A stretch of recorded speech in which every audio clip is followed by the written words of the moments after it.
நேயர்களே, இதுதான் வெள்ளை விஷ்ணுகிரந்தி. இது காயகல்பம் மூலிகை.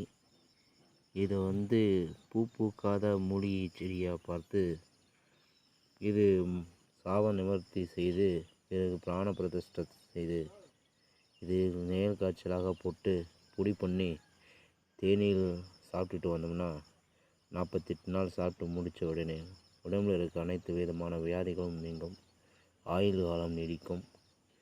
இது சாவா வரம் பெறலாம். இந்த மூலிகை சாப்பிட்டா மிக அற்புதமான மூலிகைங்க.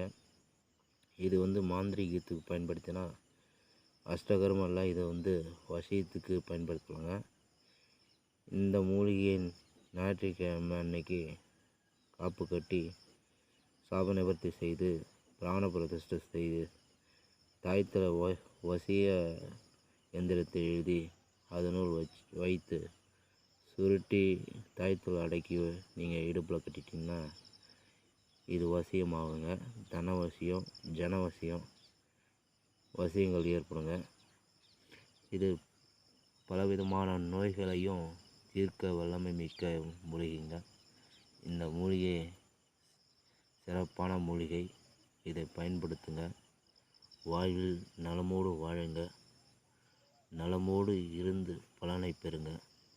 மூலிகையை சாப்பிட்டு நம் முன்னோர்களுக்கு நன்றியை தெரிவிப்புங்க.